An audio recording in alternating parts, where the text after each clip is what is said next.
The Galactic Council chamber hummed with the soft vibrations of 1,000 different species breathing, clicking, and communicating in their native tongues. Admiral Zethkar of the Vorthan Empire stood before the massive holographic display, his forearms gesturing dramatically as he addressed the assembled representatives. 300 years, he announced, his voice carrying the weight of absolute certainty. 300 years since the human homeworld went silent. 300 years since their colony stopped responding to our diplomatic channels. Face the reality, honored delegates. Humanity is extinct. A ripple of various sounds swept through the chamber. Some species chittered in what could be interpreted as satisfaction. Others released pheromones of concern. The humans had been complicated, brilliant certainly, innovative beyond measure, but also unpredictable, emotional, and dangerously creative in ways that made many galactic civilizations uncomfortable. Counselor Rixith, representing the crystalline Nexari, resonated with harmonious tones. The humans showed remarkable potential in our brief alliance. Their technological advancement rate was unprecedented. In merely 2 centuries of galactic contact, they had reverse-engineered and improved upon systems that took us millennia to develop. Exactly why their silence concerns me, interjected Ambassador Kyloneth from the Aquatic Depths Coalition, her translation device converting her sonar-based language into standard galactic. Humans didn't simply disappear, they withdrew. Every human ship, every human station, every human colony, all went dark simultaneously. That level of coordination suggests planning, not extinction. Admiral Zethkar's facial tendrils twitched in dismissal. Coordination? Or catastrophic system failure? Perhaps their rapid advancement led to their downfall. We've seen it before with younger species. They reach too far, too fast, and collapse under their own ambitions. The debate had raged for decades. Some believed humanity had transcended physical existence, ascending to a higher plane of reality, as theorized by their philosophers. Others suspected they had retreated to explore distant galaxies beyond the Council's reach. The pessimists, led by Admiral Zethkar, insisted on the extinction theory, that humanity had simply burned too bright and extinguished themselves.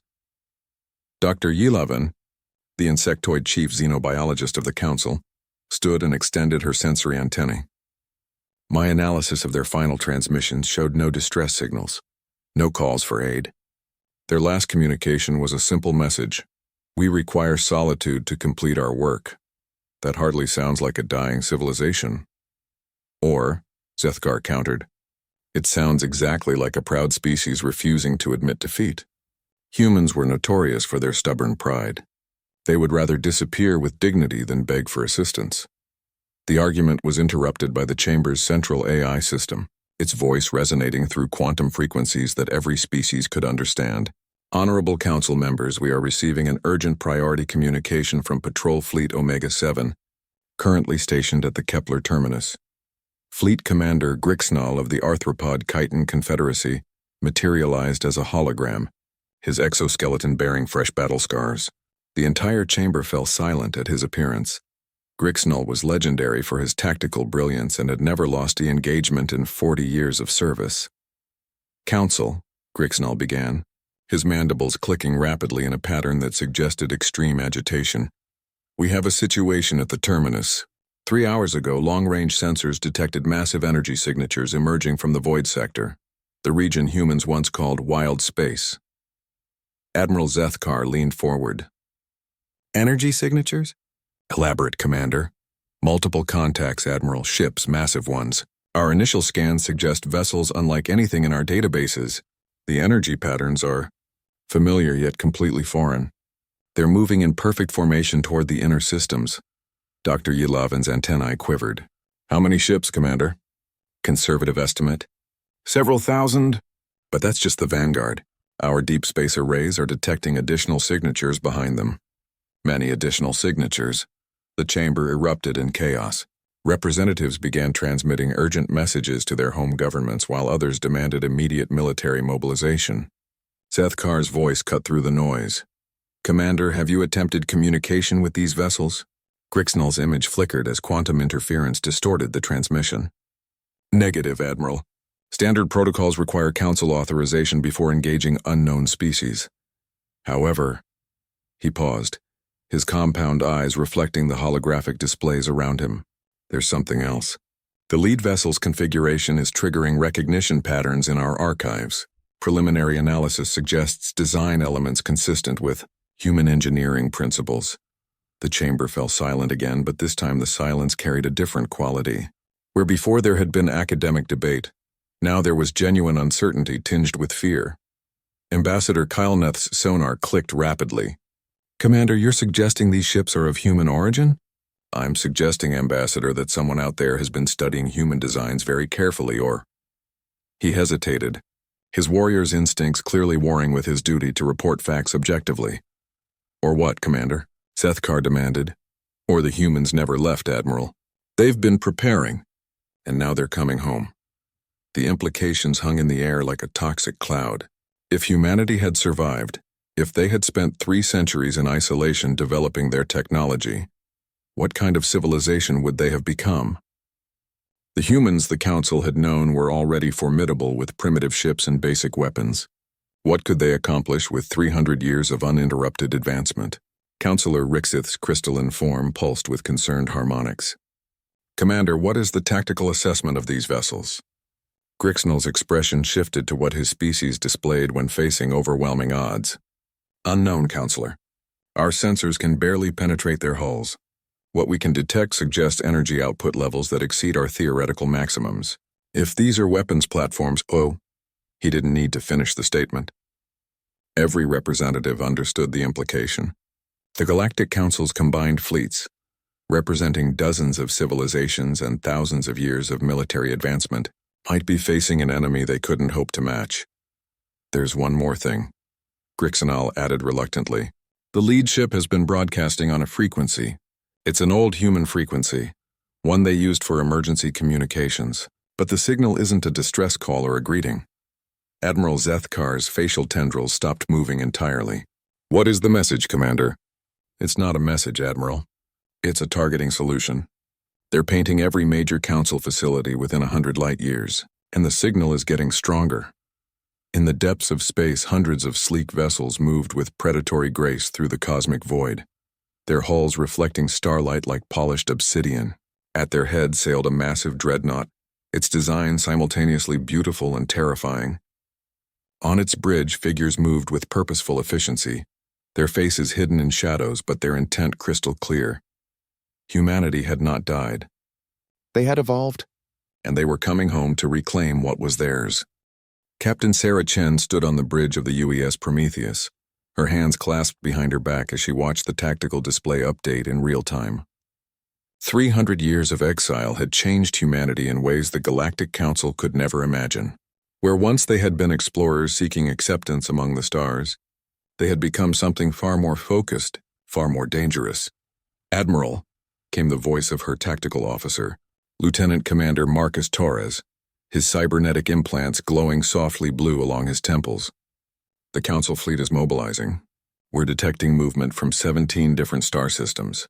Looks like they're planning to meet us at the Kepler Junction." Admiral Elena Vasquez materialized as a hologram beside Chen's command chair. Her image transmitted from the flagship UES Defiance, 3 light minutes ahead of their formation. Even in holographic form, Vasquez commanded attention. Her presence filled the bridge with an aura of controlled authority that 3 centuries of preparation had refined to perfection. "Let them come," Vasquez said simply. "How long since we've had the opportunity to field test our developments against a real opponent?" Chen allowed herself a small smile. The Admiral's dry humor hadn't changed, despite the cybernetic enhancements that now supplemented her natural brain, allowing her to process tactical data at superhuman speeds. "The simulations suggest they won't provide much of a challenge." "Admiral, simulations are useful, Captain, but there's nothing quite like practical application." Vasquez's enhanced eyes glowed faintly as she accessed data streams directly through her neural interface. 300 years ago, they treated us like an interesting curiosity. A young species with potential, but lacking the wisdom to use it properly. Through the bridge's main viewport, the stars ahead shimmered as the Prometheus's quantum drives warped space-time around the massive vessel. The ship was beautiful in the way that apex predators were beautiful. Every line and curve designed for maximum efficiency in its intended purpose. Where the old human ships had been boxy utilitarian vessels cobbled together from reverse-engineered alien technology, the new fleet represented pure human innovation refined through centuries of dedicated research. They weren't entirely wrong, Chen admitted, reviewing the historical records that every human child now learned by heart. We were young, impulsive, we made mistakes. Mistakes, Vasquez nodded. Like trusting them. Like believing that joining their council would benefit humanity instead of limiting us. They wanted to guide us, control our development, ensure we evolved according to their standards. The bridge crew worked with quiet efficiency around them. Each officer represented the pinnacle of human evolution, not through genetic manipulation, which humanity had largely rejected, but through the seamless integration of biological intelligence with quantum computing systems. They could think faster, process more information, and coordinate their actions with a precision that would seem supernatural to their ancestors. Contact from the Kepler Observatory, announced Communications Officer Lieutenant Park, her fingers dancing across holographic interfaces that responded to her thoughts as much as her physical movements. They're requesting identification and stating intentions. Patch it through, Chen ordered.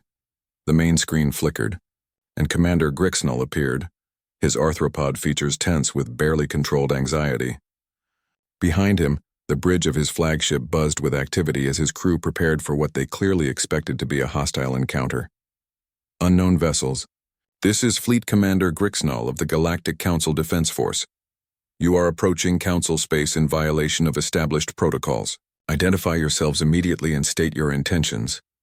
Admiral Vasquez stepped forward, her image transmitted to the Council ship. When she spoke, her voice carried 3 centuries of accumulated purpose. Commander Grixnall, I am Admiral Elena Vasquez of the United Earth Systems Fleet. We are returning home. Grixnall's compound eyes widened in what Chen recognized as surprise, though she doubted the Council commander truly comprehended what he was seeing.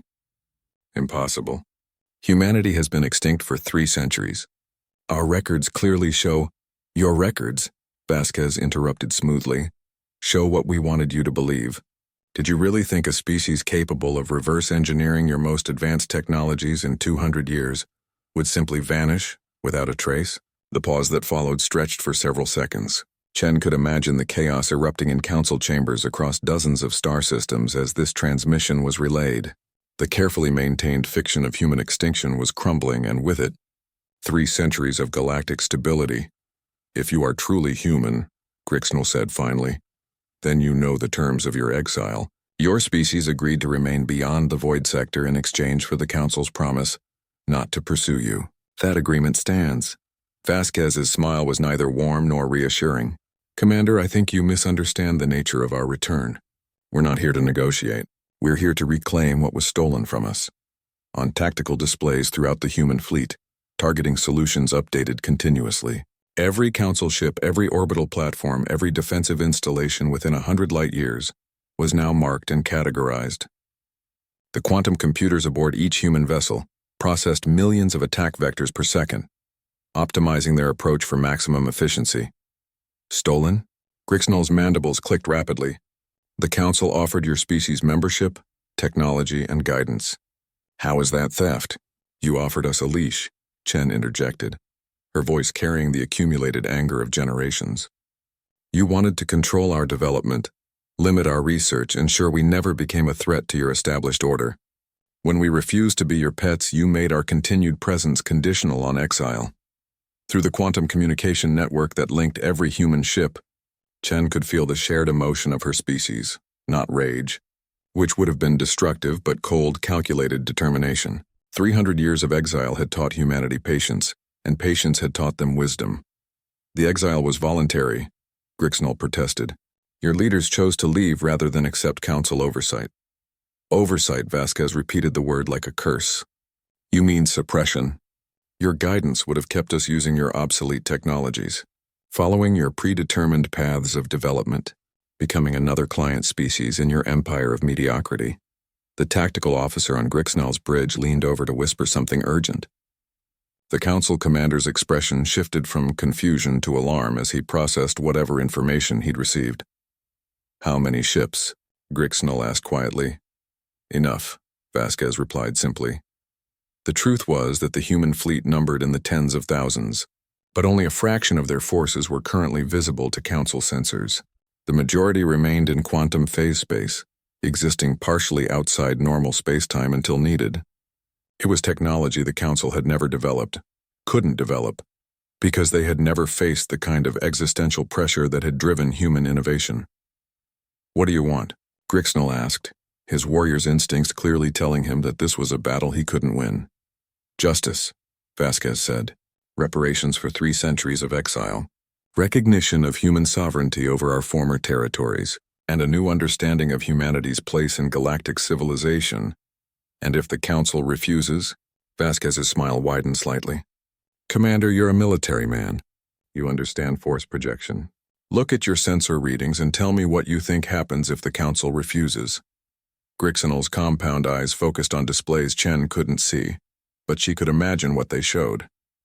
Energy readings that exceeded theoretical maximums, ship configurations that defied conventional physics, a fleet that could probably destroy the combined might of galactic civilization without significant losses. "You would destroy the Council?" Grixnell asked. "We would prefer cooperation," Vasquez replied diplomatically. "But we are prepared for any eventuality. We've had 3 centuries to prepare, Commander. 3 centuries to think about what we wanted to accomplish when we returned.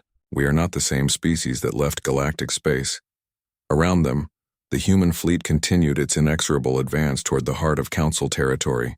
Each ship was a testament to humanity's refusal to accept limitations, their determination to forge their own path among the stars. They had been exiled as a young, impulsive species. They were returning as something far more dangerous. Emergency session protocols flooded the Galactic Council networks as representatives from 47 species convened in what historians would later recognize as the most crucial meeting in galactic history. The Chamber's central AI had been working overtime to process and translate the flood of communications arriving from across Council space, each message more urgent than the last. Admiral Zethkar stood before the tactical hologram that dominated the Chamber's center, his forearms gesturing at the display with barely controlled agitation. The representation showed the human fleet's advance, a steady, implacable progression through space that had every military analyst in the galaxy scrambling to comprehend what they were seeing. 17 star systems have requested immediate evacuation assistance, announced Coordinator Veltum, her insectoid features reflecting the blue glow of her data interfaces. "Civilian populations are fleeing in whatever ships they can find. The economic disruption alone will take decades to repair." Economic disruption? Admiral Korthval of the Hegemony Defense Force slammed his massive fist against his seat's armrest. "We're potentially facing the extinction of galactic civilization, and you're worried about trade routes?" Ambassador Kylaneth's sonar patterns echoed through the chamber with harmonics of deep concern. "Our deep space monitoring stations report that what we're seeing is only a fraction of their total force. The quantum signatures suggest they have ships operating in dimensional phases we didn't know existed." The holographic display updated as new sensor data arrived from the forward observation posts, where before they had detected thousands of ships, now the estimates climbed steadily upward. 5,000, 10,000, 20,000. The numbers defied comprehension. Dr. Yelovin's antennae quivered as she processed the technical data streaming from her xenobiology department. "Their ship configurations are impossible according to our understanding of physics. Energy readings suggest they're drawing power from sources we cannot identify. Matter-energy conversion ratios that exceed theoretical limits by orders of magnitude." "They had good teachers," Counselor Rixeth resonated grimly. 3 centuries ago, we gave them access to our most advanced scientific databases. We thought we were helping a developing civilization understand the universe better. You thought you were creating dependent clients," Admiral Zethkar corrected, his facial tendrils writhing with frustrated anger. "Instead, we gave them the foundation to surpass us." The Chamber's communications array activated, filling the space with the familiar voice of Fleet Commander Grixnell. His image appeared smaller than usual, somehow diminished by what he had witnessed at the Kepler terminus. "Council Command, this is Grixnell. I've concluded preliminary negotiations with the human leadership. They are demanding what they call recognition of human sovereignty over their former territories, plus reparations for their exile." "Negotiations?" Zethkar's voice carried dangerous undertones. Commander, you do not have authorization to negotiate on behalf of the Council. With respect, Admiral, Grixnell replied, his compound eyes reflecting tactical displays around him. My alternative was to engage them militarily. My tactical analysis suggests such an engagement would result in the complete destruction of my fleet within approximately 14 minutes. The silence that followed was deafening. Grixnell commanded one of the most powerful battle groups in galactic history. Nearly 300 ships equipped with the most advanced weapons the Council could field. The idea that such a force could be eliminated in less than 15 minutes challenged everything they understood about military capability. 14 minutes? Admiral Korthoval's voice cracked slightly. Commander, that's impossible. Impossible, Grixnell repeated flatly. Admiral, their lead vessel alone masses more than my entire fleet combined. Their energy signatures suggest they could glass a planet from orbit in seconds, and that's before considering their quantum phase vessels that we can't even properly target. Coordinator Veltum's data streams flickered as she processed casualty projections. If their capabilities are as described, military resistance would result in losses exceeding 90% of our combined fleets. So we surrender? Admiral Zethkar's voice carried 3 decades of military pride. We simply give them whatever they demand. What choice do we have? Ambassador Kilnith's sonar patterns carried undertones of despair. They have spent 3 centuries preparing for this moment while we grew complacent, assuming they were extinct. The tactical display updated again, showing the human fleet's steady advance. They weren't hurrying, weren't pressing their advantage with the urgency of an attacking force. Instead, they moved with the patient confidence of a superior force that knew resistance was futile. Their demands, Dr. Yelevin said quietly. What specifically are they requesting? Grixnell's image shifted as he consulted his records. Immediate recognition of human sovereignty over all systems they formerly occupied. Formal apology for forcing their exile. Reparations in the form of technological exchanges and territorial concessions. And... He paused, clearly reluctant to continue. And what, Commander? Zethkar demanded. Restructuring of the Galactic Council to include human representation proportional to their military and technological capabilities. The implications hung in the air like a toxic cloud. The humans weren't just demanding their old territories back. They were demanding a voice in galactic governance proportional to their power. Given their demonstrated capabilities, that could mean human dominance of the entire council structure. They want to rule us, Coordinator Veltum summarized bluntly. They want equality, corrected a new voice that caused every representative to freeze. The chamber's central AI announced an incoming transmission. Priority override authorization code that only existed in theoretical emergency protocols. Admiral Elena Vasquez appeared as a full-sized hologram in the chamber's center, her enhanced eyes surveying the assembled representatives with calculating intelligence. The casual confidence of her posture made it clear that this was not a request for audience. It was a statement of intent. Honored council members, Vasquez said, her voice carrying the authority of someone who held overwhelming advantage.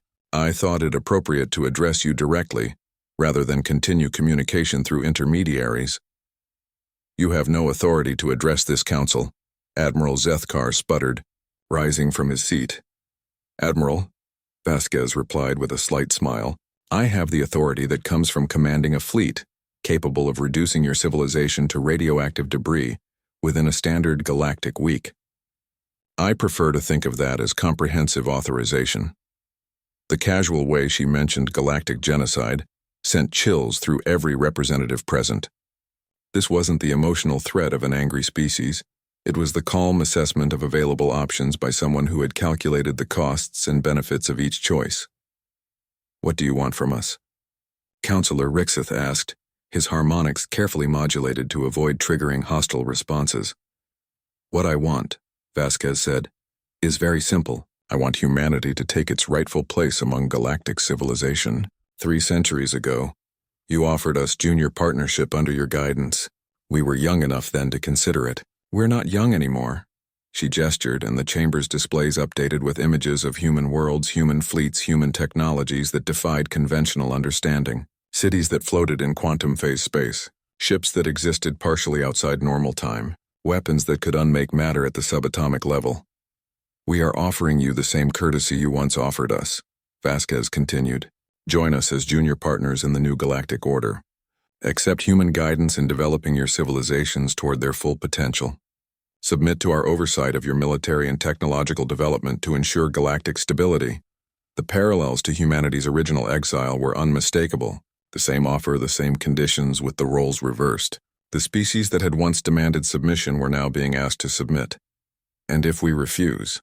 Admiral Zethkar asked, though his tone suggested he already knew the answer.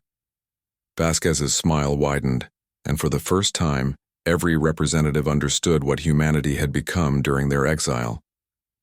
Not conquerors driven by emotion or revenge, but clinical pragmatists who had calculated the optimal outcome for galactic civilization and were prepared to implement it regardless of opposition. Admiral, she said softly, I think you already know the answer to that question. The dead system of Xerion Prime had been chosen carefully for humanity's demonstration. Once home to a thriving mining operation, it had been abandoned for decades after its resources were depleted. Now it would serve as a testing ground that would reshape galactic understanding of what was possible. Captain Chen stood on the observation deck of the UES Prometheus, watching as the human fleet arranged itself in precise formation around the system's outer planets. Each ship moved with mechanical precision, their quantum drives bending spacetime in ways that made even hardened Council observers feel queasy. All vessels report ready status, Lieutenant Commander Torres announced from his station. His cybernetic implants flickered as he processed data from thousands of ships simultaneously. The Council observer fleet is maintaining position at the designated safe distance. Through the reinforced viewport, Chen could see the distant glimmer of the Council ships, a hastily assembled group of their finest vessels, positioned exactly 1 light hour away as requested. Admiral Vasquez had insisted on observers for this demonstration. What was the point of displaying power if no one witnessed it? Incoming transmission from the Council flagship, Communications Officer Park reported. The main screen activated, showing Admiral Zethkar seated in his command chair. Despite his efforts to appear composed, his facial tendrils betrayed his anxiety. Behind him, Chen could see his bridge crew frantically manning their stations, trying to comprehend the sensor data streaming from human ships. Admiral Vasquez, Zethkar began formally, the Council demands to know what you intend to demonstrate in this system. Vasquez materialized as a hologram beside Chen, her image transmitted from the Defiance. Her enhanced features showed no emotion as she regarded the Council Admiral. Admiral Zethkar, 3 centuries ago, your predecessors dismissed humanity as a young species with dangerous ideas but limited capability. Today we will correct that misconception. She gestured toward the tactical display that showed the system layout. Xerion Prime hung in the center, a dead world scarred by centuries of mining. Around it orbited 3 barren moons and a collection of asteroids that had once served as raw material for the mining operations. Our demonstration will be simple, Vasquez continued. We will show you what human engineering can accomplish when freed from Council limitations. You may record everything for analysis by your scientists. Zethkar's compound eyes focused on readings Chen couldn't see. Admiral, our sensors are detecting massive energy buildups throughout your fleet. What exactly are you planning to do?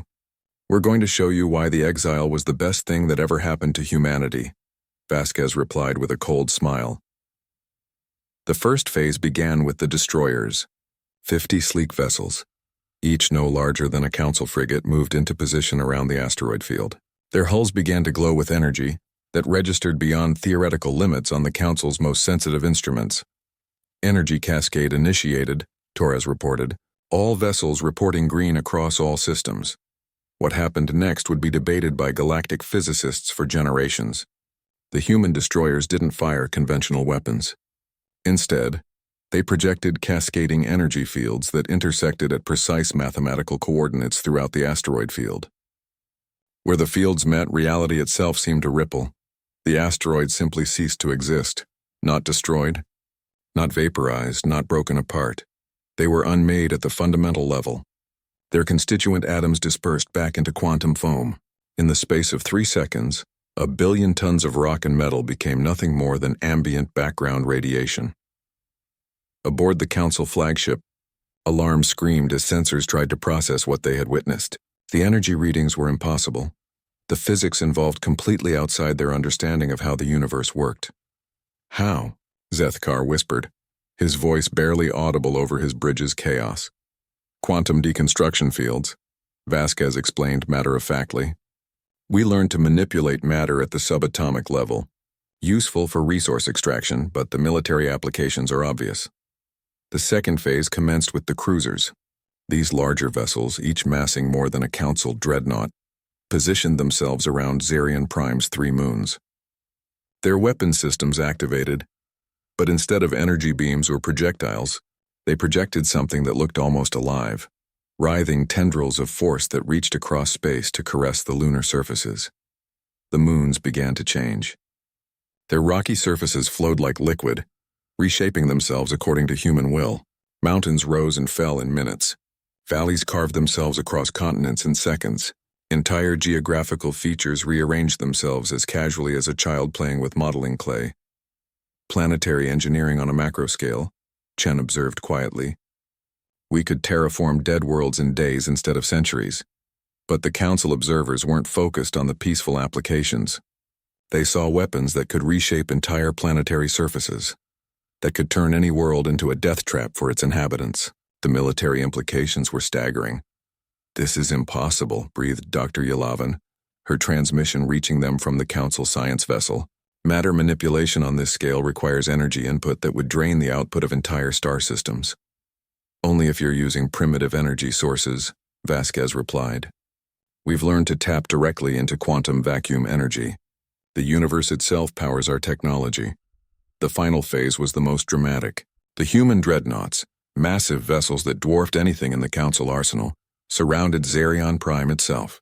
Their weapon systems, if they could be called weapons, began to charge with energy that made space itself warp, visibly around them. Target locked, came a calm voice over the communications channel, the same phrase that had terrified the Council when this crisis began. What followed was the systematic disassembly of a planet, not its destruction. That would have been crude, inefficient. Instead, the human ships projected fields that carefully separated Zarion Prime into its component layers. The atmospheric remnants peeled away first, followed by the crustal material, then the mantle, and finally the core itself.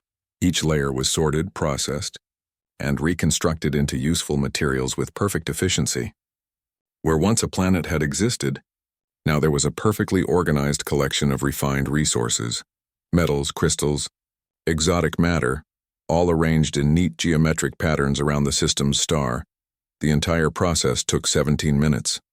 We converted a planet into usable materials, Vasquez announced casually, with zero waste and complete recovery of all useful elements.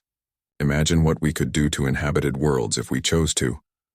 The silence from the Council ships was deafening. Chen could only imagine the chaos erupting on those vessels as crew members tried to comprehend what they had witnessed. The humans hadn't just demonstrated superior technology. They had demonstrated complete mastery over the fundamental forces of reality. You're not human anymore, Zethkar finally managed to say. No, Vasquez agreed. We're what humanity became when you forced us to exceed your limitations. We are what our species achieved when freed from Council oversight and allowed to reach our full potential. She paused, letting the implications sink in. This is what you prevented by demanding our exile. This is what the galaxy missed by treating us as children instead of partners. On the observation deck, Chen watched the reformed materials slowly orbit Zarion's star like a monument to human capability. Each refined element represented possibilities that the Council had never imagined, technologies that rendered their greatest achievements obsolete. The question now, Vasquez continued, is whether the Council will accept its new role in galactic civilization gracefully, or whether we need to provide additional demonstrations. The threat was subtle but unmistakable. If humanity could disassemble a dead planet in 17 minutes, what could they do to the living worlds of Council space? Admiral Zethkar's response, when it finally came, carried the weight of complete defeat. What are your terms? Simple, Vasquez replied. Complete restructuring of galactic governance. Immediate recognition of human authority over technological and military development. Peaceful transition to the new order, with Council species maintaining autonomy over internal affairs under human oversight. And if we refuse, Vasquez's smile was visible even through the holographic transmission. "Admiral, you just watched us disassemble a planet for raw materials. I trust you can extrapolate the consequences of refusal." The demonstration was over. The message had been delivered with crystalline clarity. Humanity had returned, and they were no longer asking for acceptance, they were demanding submission. 6 months after the demonstration at Zarian Prime, the galaxy had settled into an uneasy new equilibrium. The Galactic Council chambers had been redesigned to accommodate human architectural preferences: clean lines, efficient use of space, and subtle displays of technological superiority embedded in every surface. Ambassador Sarah Chen, formerly Captain Chen of the UES Prometheus, walked through the corridors of what was now called the Terran Administrative Center. The title was diplomatic fiction. Everyone understood that humanity had assumed control of galactic civilization through superior force. But maintaining the pretense of cooperation made the transition easier for all involved. "Status report." Ambassador requested Admiral Vasquez, her holographic form materializing beside Chen as she entered the main conference hall. Though Vasquez remained aboard her flagship, her quantum-linked consciousness could manifest anywhere in human-controlled space instantaneously. "Better than expected," Chen replied, reviewing the data streams flowing through her enhanced neural interface. "Most Council species have adapted to the new protocols with minimal resistance. The Vorthans required some persuasion, but nothing that couldn't be handled diplomatically." The diplomatic persuasion had involved a human task force demonstrating their planetary reconstruction technology on an uninhabited Vorthan system. The message had been received clearly. Cooperation was strongly encouraged, and the alternatives were unpleasant to contemplate. The main hall buzzed with activity as representatives from across the galaxy prepared for the day's session. The seating arrangement told the story of the new order more clearly than any formal declaration. Human delegates occupied the central positions, with Council species arranged in concentric circles based on their level of cooperation with the new regime. Admiral Zethkar took his assigned seat in the third ring, his demeanor much subdued from his earlier defiance. The Vorthan Empire had been among the last to formally accept human authority, and their resistance had cost them significant influence in the new hierarchy. "The integration proceeds ahead of schedule," announced Director Liu, humanity's senior administrator for galactic affairs. His cybernetic enhancements allowed him to process reports from thousands of worlds simultaneously, tracking every aspect of the transition in real time. "Resource allocation has improved by 37%, he continued, "now that we've eliminated the inefficiencies built into the old Council system. Trade routes optimized, redundant bureaucracies consolidated, and technological development accelerated across all participating species." Dr. Ylavin, now serving as Deputy Science Coordinator under human oversight, stepped forward to deliver her report. The insectoid scientist had adapted to the new order more readily than many, perhaps because she recognized the genuine benefits humanity brought to galactic civilization. "Scientific advancement has exceeded all projections," she announced, her antennae quivering with barely controlled excitement. "Human techniques have revolutionized our understanding of quantum physics, dimensional manipulation, and matter-energy conversion. My own species has achieved technological breakthroughs in 6 months that would have taken us centuries under the old system." Chen nodded approvingly. The integration hadn't been purely about demonstrating human superiority. It had been about elevating galactic civilization to its full potential. The old Council had been stagnant, conservative, afraid of change. Human guidance was forcing every species to exceed their previous limitations. "Medical applications have been particularly promising," Dr. Ylavin continued. "Human bioenhancement techniques adapted for our diverse physiologies have extended average lifespans by 200% across 17 species. We're eliminating hereditary diseases that have plagued our peoples for millennia. The benefits were real and substantial. Human technology wasn't just superior, it was transformative in ways that improved life for every species under their protection. It made accepting human authority easier, though Chen knew that moral justification had never been the driving factor. "There have been some complications," Director Liu acknowledged, his expression shifting to address less positive developments. 3 minor species in the Outer Rim have attempted to establish independent governments outside human oversight." "Attempted?" Admiral Vasquez inquired, though her tone suggested she already knew the outcome. The situations have been resolved, Liu replied diplomatically. Minimal force was required. The populations have been relocated to more suitable environments where they can receive proper guidance. Chen understood the euphemism. The rebellious colonies had been given a choice: accept human oversight or face the consequences of their defiance. Those who chose resistance had discovered that humanity's patience, while considerable, was not infinite. Counselor Rixith resonated with careful harmonics as he spoke.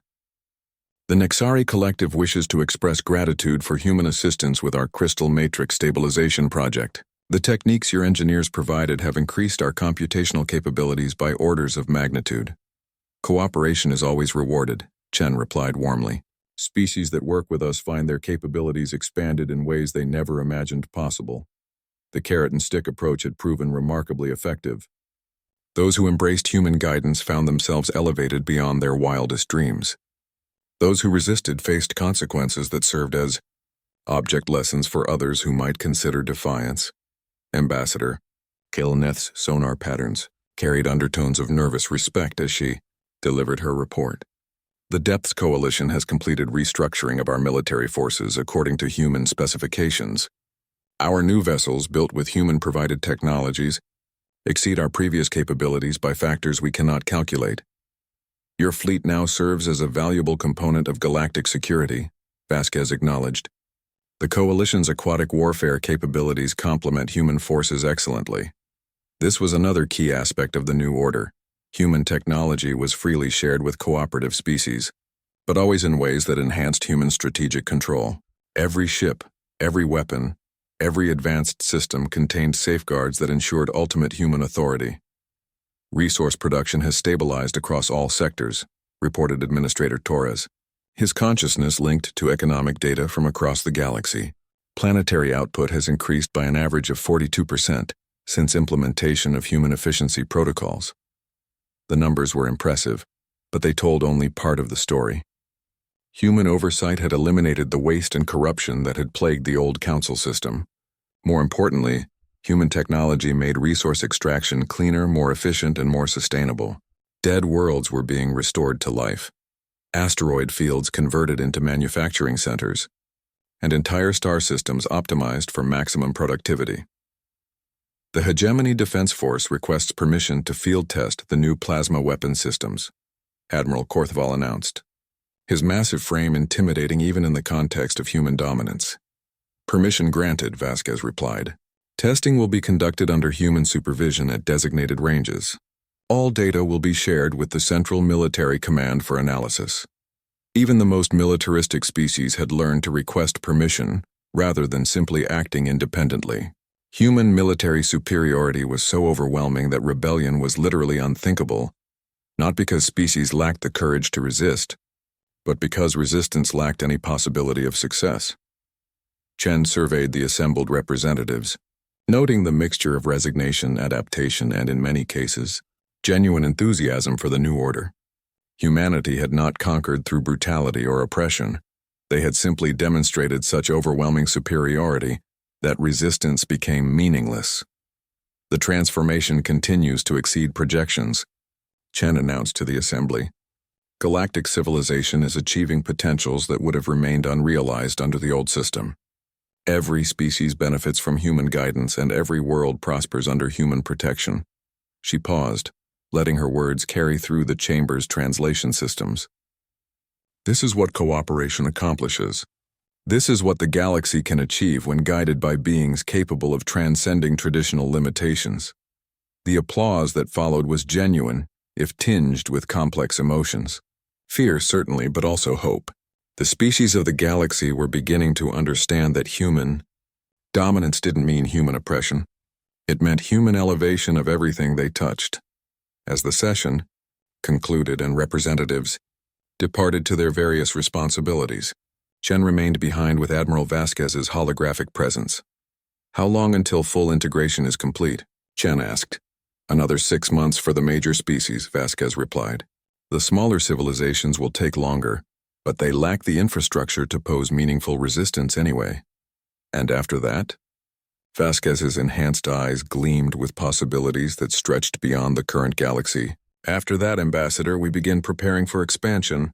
The Andromedans have been monitoring our activities with great interest. I suspect they'll require similar guidance. Chen smiled. Humanity's exile had taught them patience, but it had also taught them ambition. The galaxy was just the beginning. Outside the conference hall, 1,000 worlds spun in their orbits, their populations adapting to the reality that humanity. 2 years after humanity's return, Ambassador Chen stood in the observation deck of the newly constructed Terran Nexus, a massive space station that served as the administrative heart of the new galactic order. Through the reinforced viewport, she could see construction ships from dozens of species working in perfect harmony, building something that would have been impossible under the old Council system. The Deep Space Array is ahead of schedule, reported Director Liu, his consciousness interfacing directly with the construction management systems. All species have contributed their specialized expertise. The Nexari provided the quantum crystalline matrices. The Depths Coalition engineered the aquatic cooling systems, and the hegemony fabricated the heavy structural components. Chen nodded, but her attention was focused on Admiral Vasquez's holographic form as it materialized beside her.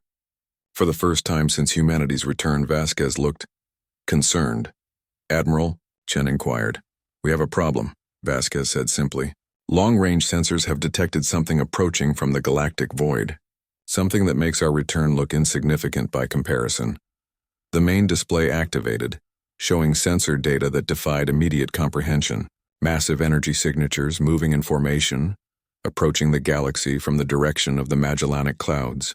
The scale was staggering, objects that massed more than entire star systems, traveling at speeds that should have been impossible for anything larger than subatomic particles. "The Devourers," Dr. Yelavin whispered, her scientific composure cracking for the first time Chen had ever witnessed. "The ancient enemy, the reason the galaxy was unified in the first place." Chen felt her enhanced neural system struggling to process the implications. "I thought they were myth, legend, stories told to frighten children."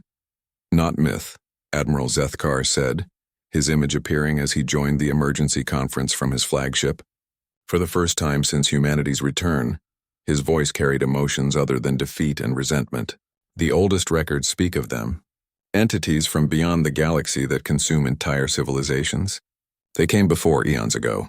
The original council was formed not for trade or exploration, but for defense against their return." Vasquez's expression shifted as additional data flowed through her quantum-linked consciousness. "How long until they arrive?" 6 months, Dr. Yelavin replied, her antennae quivering with calculations. "Perhaps less.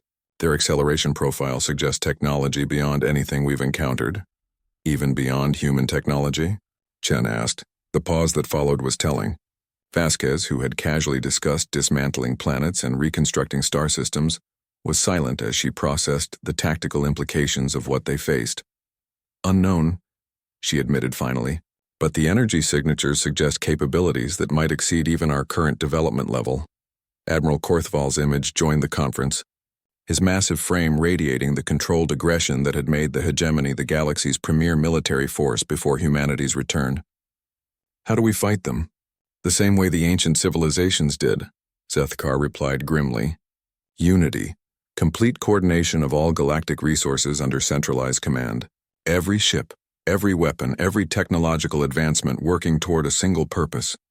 Chen felt pieces of a larger puzzle clicking into place. "This is why you left, all." Eyes turned toward her as she voiced the realization that was crystallizing in her mind. "Humanity didn't go into exile because we were too proud to accept council oversight," she continued.